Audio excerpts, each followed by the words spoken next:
I just want to send a big thanks to EA for sponsoring me and this video and allowing me to play test Season 11 early for you guys. Hopefully you enjoy this content and this new stuff, and I can't wait to get into it. Let's go. So the hot topic is Ashe gonna take over Wraith? Oh, Wraith means they're gonna leave. They're gonna not play Wraith anymore. She's obsolete. She's deleted. Nah, Ashe is gonna be the new meta. Ashe is already better than Wraith by far. Maybe even Octane.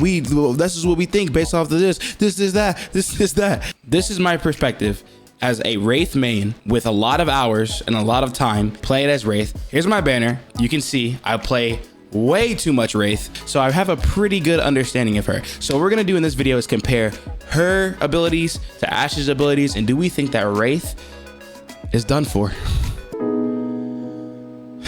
My girl. So the main things we're gonna talk about first are each of their abilities. We already know Wraith's abilities. If you don't know, what are you, stupid? That's an incredible kit of abilities, something that I still love to this day, even though there's tons of other legends that have tons of other abilities that can do so many different things. Wraith is still my favorite, and I think she might always be. Now, we have the information to go on what Ashe's abilities are. We know that her tactical is called the Ark Snare. Throw a spinning snare that damages and tethers the first enemy who gets too close. Pretty much, you throw it in no matter where you throw it, what direction it goes in, a straight line. So you can't arc it like how you would a normal nade. You can't arc it. You can't throw it off of something. It literally goes in a direct straight line and sticks to whatever it's thrown to. But whoever walks in or is in the AoE of that area gets tethered to that area. They're stuck. They cannot run away from it until the Ark Snare breaks. Second thing we're gonna go over is her passive, Marked for Death. Ashe's map shows the location of recent death boxes and marks surviving attackers. So this was a little bit more complex. When you go up to a death box, which is what's left over from when somebody is eliminated from the game, there you can go to the loot. You can press it's set up as H. You can rebound that to whatever you want, but you put a data knife in the box and you get a location of the rest of that team, of the rest of that player's team locations on the map. It's a really good understanding of how to not lose players after you finish off one of their teammates. It's a great way that she can balance between a little bit of recon as well as being a fragger that she is. Lastly is her ultimate ability, Phase Breach. Tear open a one-way portal to a targeted location. So what that means is you can cut open a portal from where you are to any specific location without having to go there. Now Wraith, for example, run from point A to point B and then drop the portal there herself. But Ashe can point to that since staying at point A, point to point B, set her portal and instantly get there. But Wraith portals, you can go back and forth. This is up to 60 seconds. You can go back and forth between that portal. The flexibility of the portal is kind of limited, but if in a quick situation, say you're on low ground and someone's above you and you want to get high ground above them, you can get it instantly, you along with your team.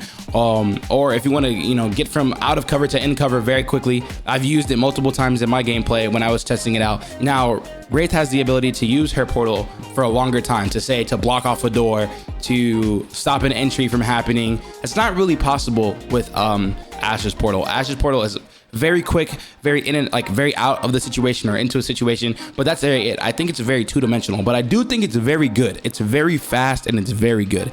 Now, tactical versus tactical. Obviously, Wraith's tactical is purely movement based, can be used defensively or offensively, but in the sense of location, right? So she can Q, get out of a sticky situation without being hit, or get into a situation or flank somebody without them really noticing. When it comes to Ashe's tactical, it's simply about aiming and AoE. So making sure that you're putting the Ark Snare exactly where you want it to be. The snare only grabs one enemy at a time, so you can't throw a snare into a group of 6 people and they all get sucked in. That similar to a Horizon ult. It's not the same thing. It's only one person at a time, one enemy at a time. Now the snare does do 10 damage on impact. If you hit somebody with the Ark Snare, it does 10 damage. So that's really important, and it tethers somebody. It keeps them completely stuck where they are. So I think their tacticals are where they vary a lot. Wraith's tactical allows her to survive a lot of instances, while Ashe's tactical allows her to be a little more aggressive and make good plays on stopping one person at a time. So that's why I think they differ very much so. And their passives, honestly, Wraith's passive is lackluster in comparison to a passive like Marked for Death, which is Ashe's passive. So that's a quick comparison of their abilities, what they each do, what they both bring to the table.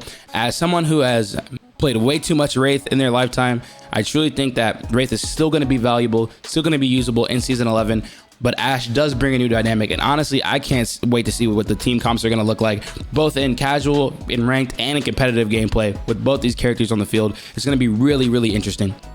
I think that Ashe is a great legend. I think that I know for a fact that I'm gonna play her a ton. She does fit my personal play style of a little more fast-paced, in-your-face kind of gameplay, and hopefully we see the creativity that people can bring with her.